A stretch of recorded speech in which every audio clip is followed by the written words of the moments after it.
Hello friends, welcome back to my channel. ఈరోజు ఒక 4 కారపొడులు చూద్దామండి. ఇవన్నీ కూడా ఇన్స్టెంట్గా చేసుకోగలిగే రెసిపీస్. అలాగే అన్నీ కూడా మనకి ఇడ్లీలోకి రైస్లోకి కూడా బాగుంటాయి ఇవి. ముందుగా నల్ల కారం ఎలా ప్రిపేర్ చేసుకోవాలో చూద్దాము. దానికోసం ముందుగా ఒక ప్యాన్ తీసుకుని అందులో కొద్దిగా ఆయిల్ యాడ్ చేసుకుని ఒక 15 to 20 రెడ్ చిల్లీస్ యాడ్ చేసుకోండి. మీరు చేసే క్వాంటిటీని బట్టి యాడ్ చేసుకోవాలి.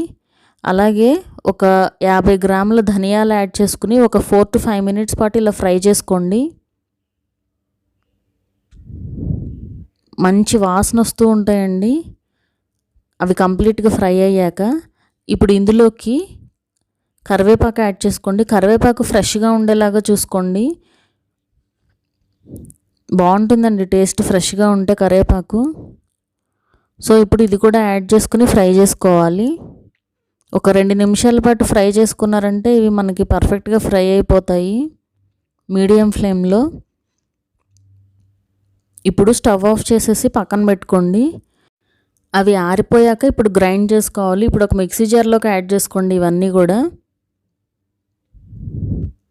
యాడ్ చేసుకుని ఇలా గ్రైండ్ చేసి పెట్టుకోండి. ఇప్పుడు ఇందులోకి ఒక 25 గ్రాముల జీలకర్ర, అలాగే సాల్ట్ మీ టేస్ట్ని బట్టి యాడ్ చేసుకోండి.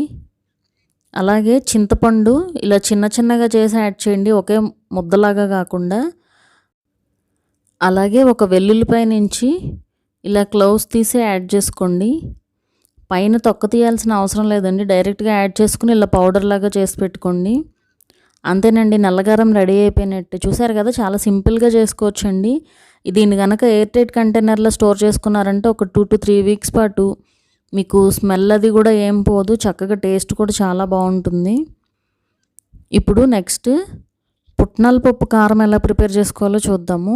ఇంచుమించు ఇవన్నీ కూడా సేమ్ ప్రాసెస్లో ఉంటాయండి, కొంచెం అటు ఇటుగా. ఇప్పుడు ఇందులోకి ఒక 15 to 20 రెడ్ చిల్లీస్ యాడ్ చేసుకోండి. యాడ్ చేసుకుని ఒక 3 నుంచి 4 నిమిషాల పాటు ఫ్రై చేసుకోవాలి ఇలా. ఇవి ఫ్రై అయిపోయాక స్టవ్ ఆఫ్ చేసి పక్కన పెట్టండి ఆరడానికి. ఇప్పుడు ఒక మిక్సీ జార్ తీసుకుని అందులోకి పుట్నాల పప్పు యాడ్ చేసుకోండి. ముందు పుట్నాల పప్పుని పౌడర్ లాగా చేసి పక్కన పెట్టుకోవాలి. ఇప్పుడు దీన్ని ఒక ప్లేట్లోకి తీసేసి పెట్టేసుకోండి. ఇప్పుడు మనం వేయించిన ఎండుమిరపకాయలు ఉన్నాయి కదా, అవి యాడ్ చేసుకుని గ్రైండ్ చేసుకోవాలి. ఇప్పుడు మనం యాడ్ చేయాల్సింది ఒక 25 గ్రాముల జీలకర్ర, కొద్దిగా ఉప్పు మీ టేస్ట్ని బట్టి యాడ్ చేసుకోండి. అలాగే ఒక వెల్లుల్లిపాయ ఇలా యాడ్ చేసుకోవాలి. యాడ్ చేసి ఇలా గ్రైండ్ చేసుకోండి. ఇప్పుడు చింతపండును కూడా మరీ ముద్దగా కాకుండా ఇలా చిన్న చిన్నగా తీసి యాడ్ చేసుకోవాలి. యాడ్ చేసి గ్రైండ్ చేసుకుని ఇప్పుడు మనం ఆల్రెడీ గ్రైండ్ చేసి పెట్టుకున్న శనగపిండి పౌడర్ ఉంది కదా, అది కూడా యాడ్ చేసుకుని ఒకసారి గ్రైండ్ చేసుకున్నామంటే మన కారం రెడీ అయిపోతుందండి.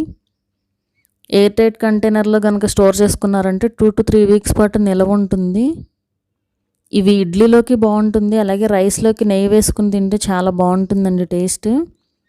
ఇప్పుడు కరివేపాకు కారం ఎలా ప్రిపేర్ చేసుకోవాలో చూద్దాము. ఇది చాలా మంచిదండి హెల్త్కి కూడా. సో ఇప్పుడు ప్రాసెస్ చూద్దాము. ముందుగా ఒక ప్యాన్ తీసుకుని అందులో కొద్దిగా ఆయిల్ యాడ్ చేసుకుని ఎండుమిరపకాయలు యాడ్ చేసుకోవాలి. అలాగే మనకి కరివేపాకు కూడా ఫ్రై అవ్వాలి కాబట్టి కరివేపాకు కూడా యాడ్ చేసుకుని ఫ్రై చేసుకోండి.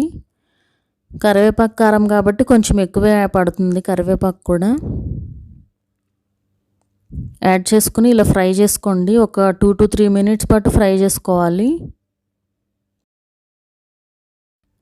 ఇలా ఫ్రై చేసి పెట్టుకుని ఇప్పుడు స్టవ్ ఆఫ్ చేసేసి పక్కన పెట్టండి. అది ఆరాలి. మనం గ్రైండ్ చేసుకోవాలంటే ముందు కొంచెం ఆరితేనే బెటర్ అండి, లేకపోతే ముద్దగా అయిపోతుంది వేడి మీద వేసేసామంటే. సో ఇప్పుడు ఇది ఆరిపోయాక ఒక మిక్సీ జార్ తీసుకుని ఆ మిక్సీ జార్లోకి యాడ్ చేసుకోండి. ఇదంతా కూడా మనం ఫ్రై చేసి పెట్టుకున్న కరివేపాకు, ఎండుమిరపకాయలు ఇవన్నీ కూడా యాడ్ చేసుకుని ఇప్పుడు ఇందులోకి సాల్ట్ కూడా యాడ్ చేసుకోండి మీ టేస్ట్కి సరిపడా. నేనైతే రాక్ సాల్ట్ యూస్ చేస్తున్నాను, మీరు నార్మల్ సాల్ట్ అయినా కూడా యూస్ చేసుకోవచ్చు. యాడ్ చేసి ఇలా మిక్సీ చేసేయండి. ఇప్పుడు ఇందులోకి ఒక 1.5 స్పూన్ జీలకర్ర, అలాగే ఒక హాఫ్ గార్లిక్ నుంచి తీసిన క్లోవ్స్ యాడ్ చేసుకుని ఇలా గ్రైండ్ చేసి పెట్టుకోవాలి. అంతేనండి, కరివేపాకు కారం రెడీ అయిపోయినట్టే. చూసారు కదా, అన్నీ కూడా ఇంచుమించు సేమ్ ప్రాసెస్ అండ్ అలాగే ఈజీ ప్రాసెస్ అన్నీ కూడా. అండ్ టేస్ట్ కూడా బాగుంటాయి అన్నీ నెయ్యితో కనుక యాడ్ చేసుకున్నామంటే. అండ్ మన నెక్స్ట్ రెసిపీ వచ్చేసి పల్లి కారప్పొడి అండి. ఇది కూడా బాగుంటుంది టేస్ట్. ఈ కారప్పొడులు అన్నీ కూడా మీరు ఇడ్లీలోకి యూస్ చేసుకోవచ్చు, అలాగే రైస్లోకి నెయ్యితో తింటే చాలా బాగుంటాయి. అండ్ అలాగే మీకు 2 to 3 వీక్స్ పాటు అన్నీ కూడా నిలవ ఉండేవండి ఇవన్నీ కూడా.